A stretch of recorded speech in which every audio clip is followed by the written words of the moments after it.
Hey everybody, this is Joe again from St. Therese Youth Discipleship Ministry, and today we're going to talk again about the Bible, and more particularly, which books do and do not make up the Old Testament. Our question today goes like this: how is the Catholic Bible different from other Christian Bibles? Why did other religions omit certain books of the Catholic Bible? So this question is referring to the fact that we Catholics, our Bibles have Old Testaments that contain more books than the Old Testament that is found in Protestant Bibles. Our Catholic Old Testament has 46 books, where most Protestant Old Testaments have 39 books. If you're wondering, the 7 books that are in question are 1st and 2nd Maccabees, Judith, Tobit, Wisdom, Sirach, and Baruch. We Catholics also have longer versions of the Book of Daniel and the Book of Esther. The reason for this difference is actually kind of complicated. Most Protestants, if you were to ask them why they only use the shorter 39 list of books, they will usually say that these are the books they use because they are the only books that the Jewish people use. And that is true. If today in the 21st century you go to, a Jewish Bible, which is about the same as our Old Testament, the Jewish Bible will probably only have the 39 books that Protestants use. They will not have the extra 7 books that Catholics have in their Bibles. The problem with this argument, though, is that this practice, this list of Old Testament books, did not become standard and agreed upon by Jewish people until well after the time of Christ. When Jesus was alive and when the Christian church was founded, there was still a lot of disagreement among the Jewish people about which books were and were not scripture. In fact, you can even see in the Gospels that Jesus argues with a group of theologians called the Sadducees, and they rejected every single book except for the first 5 books of the Old Testament, Genesis through Numbers. So these Sadducees had a much shorter Old Testament than either Catholics or Protestants. Long story short, though, when the Christian church was founded, the Jewish people themselves did not have one standard list of books. There was still a disagreement among them about which books were and were not really scripture. So this is one area where it's difficult to appeal to the Jewish people because although the church respects them very much, the decisions that Jewish people have made after the time of Christ do not have any bearing on us Christians. Instead, we should look to Christian practice and the Christian church to see what decisions that has made. And if we turn then to the history of the Christian church, there is a pretty clear answer.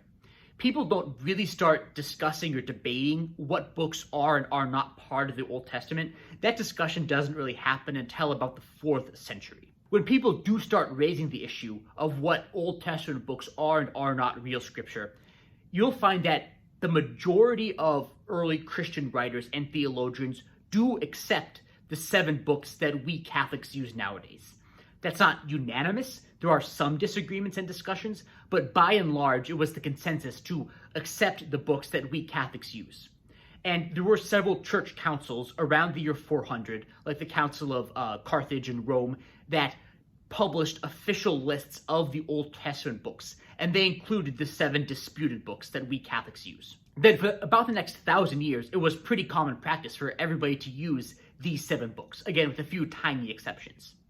The first person to majorly challenge these 7 disputed books was Martin Luther, who, as you guys probably know, started the Protestant Reformation in the early 1500s. When Luther published his own version of the Bible, he took these 7 books and put them in a separate section that he called Apocrypha. And that's a word that basically means these books are not real scripture. At the time, most of the other Protestants around did not follow Luther's example, but over the next several centuries, his opinion became more and more popular, until by about the mid-1800s, it was almost unanimous. Nowadays, if you look at a Protestant Bible, it is almost certainly going to either not have the 7 books, or is going to explicitly label them as Apocrypha, that is not scripture. So the question then is, why did Luther reject these books? And the reasons that Luther himself gave, I think were kind of weak. One of the reasons that Luther gave was that he didn't use these 7 books because the Jewish people around town didn't use these 7 books. And that is true, but as we already talked about, the decisions that the Jewish community makes after Christ came don't have any bearing on us Christians. Luther would also argue that these 7 books were the only 7 books not originally written in Hebrew. And that is actually not true, although Luther himself didn't know it at the time. So again, I think that the arguments that Luther gave were pretty weak, and I suspect that Luther had another reason for rejecting these books.